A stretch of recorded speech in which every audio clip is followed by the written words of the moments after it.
The day is here! You finally did it! You finished the beginning cello course. So this is an amazing feat. You've gone through 8 different sessions, basically 8 private lessons, starting from the absolute beginning of cello. So how to hold the instrument, the parts of the instrument, all the way to being able to play Twinkle Twinkle Little Star with the bow and string crossings and no tapes on the left hand. I'm so proud of you.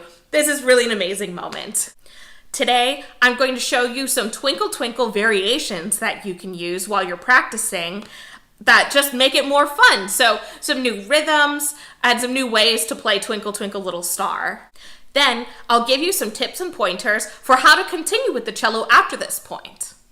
If you're ready, grab your cello and your bow and let's get started. In our final video, let's just do a quick review of some of the tips and skills that we've learned so far. So just remember, when you hold your cello, the cello should be between your knees. You should be able to sit comfortably in your chair while holding the cello just with your knees, very natural. And also remember the neck, this part of the cello goes to your left. So it's on the left side of my body. The other thing we talked about was how to find first position, right? So where to put our hands. So just a quick reminder, we did 4 fingers like this. Then we put our fingers here, up at the top of the fingerboard. And then this spot right here is E. So that's our first finger.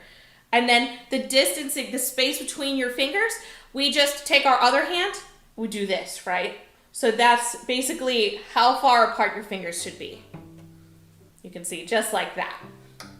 And that should set you up. And then another thing to remember, our thumb, our left thumb, goes behind the neck on the other side of your middle finger. So this is kind of what it would look like without the instrument in my hand. So just like that. You can think about like if you were holding a water bottle, right? So nice round left hand shape. Just like that. And then a quick reminder about the bow. So how to hold the bow. This is probably one of the trickier things. So remember, the stick of the bow goes across this middle joint, part of your finger, just like that. You can put your fingers down like that. Your pinky should be about above this little part of the bow. So just like that. And then your thumb is bent. I like to call it like Thumb Wars thumb. Have you ever played Thumb Wars? Like 1, 2, 3, 4, I declare a thumb war. So Thumb Wars thumb, just like that.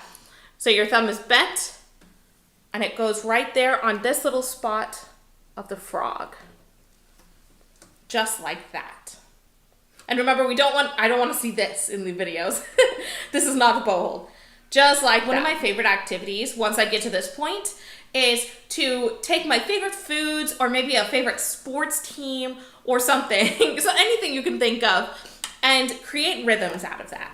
And so, for example, let's say my favorite food is pepperoni pizza, which it is. So if I were to say pepperoni pizza, that sounds like pepperoni pizza, right? If I'm breaking down the syllables. Pepperoni pizza. So I can turn that into music with my bow. Pepperoni pizza. So it's like fast, fast, fast, fast, slow, slow. So we can play scales that way, or we can play our songs that way too. So why don't we start with the D major scale? Let's use pepperoni pizza. I'm in a hungry mood.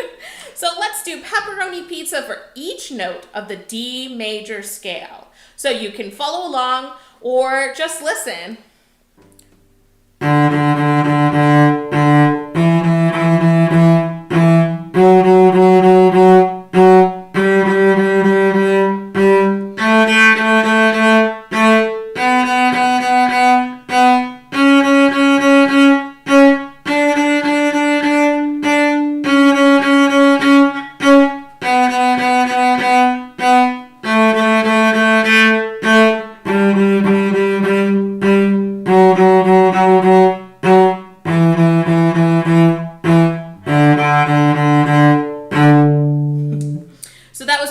Pizza with a D major scale. Some quick things I want to point out that I was just doing, maybe you already noticed this, But I was playing at the middle of the bow to do this. You'll notice when you put your bow down on the string, it feels most balanced around the middle, maybe the lower-ish half of the bow. But this is called the balance point. There's a point on the bow where it's equal weight on both sides. So that's pretty much the most comfortable place to play for these kind of things. So that's where I was playing. The other thing I was doing was I was not lifting up the bow between notes. So everything was just kind of heavy on the string, very legato, right? We want them long. So there are so many different things you can do with the bow that we just don't have time for in our beginner course, right? So for now, just think long, solid notes like that. So we can take this same technique and apply that to Twinkle, Twinkle, Little Star. So let's hear Twinkle, Twinkle, Little Star with pepperoni pizza, since it's fresh in our minds, right? We just did it. So this is what this rhythm exercise would sound like with pepperoni pizza.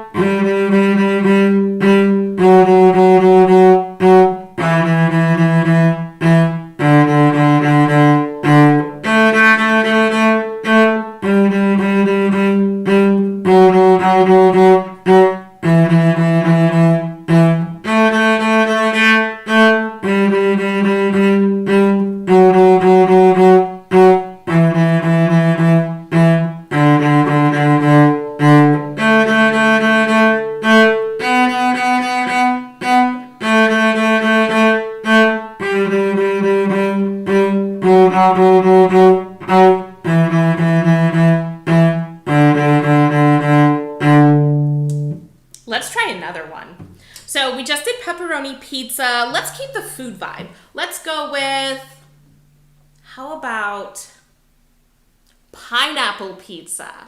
So are you a pineapple pizza fan, or is that just horrible bad news for you?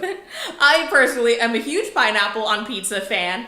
So this one's gonna be a little bit trickier and a little different. So that's what makes this exercise so much fun, even as a beginner. Like you guys, you could really just do anything. You know, you can play complex rhythms if you want to, because we're thinking about food syllables. You know, we're not thinking about, you know, oh, triplets and 16th notes and 8th notes and all this kind of stuff. It's just food.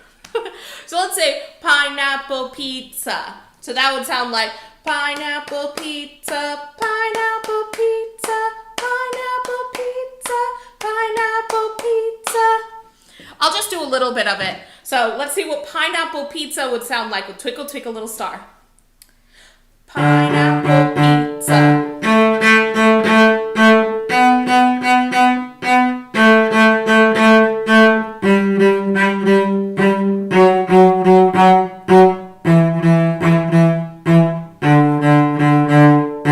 Oh, I like the vibe of that one. That was so much fun. So think of your own foods. Like, what is your favorite food? Maybe something with a long name or a short name, something unique. You can really just go to town with this. And you can try it on different strings too. Pineapple pizza, pineapple pizza, pineapple pizza, pineapple pizza, pineapple pizza, pineapple pizza, pineapple pizza, pineapple pizza. We're almost here at the very end of our course. I can't believe it. I'm so sad. No. So let's talk about some ways that you can continue learning the cello after this beginner course.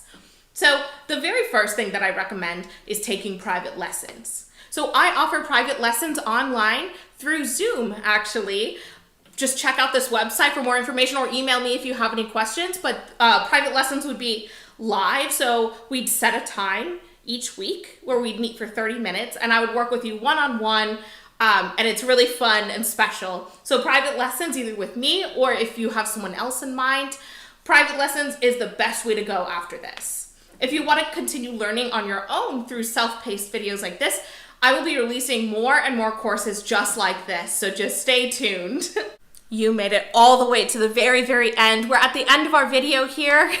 So for your very last homework assignment, what I'd like you to do is go into our private group and record a video of you playing Twinkle Twinkle Little Star variations with maybe one or two of your different favorite foods or your favorite sports team, anything you could think of. I want to see how creative you guys can get with this. I've had so much fun going through this course with you. Thank you so much for being here. It's thanks to you that I'm able to do this. So I'm so happy and thankful.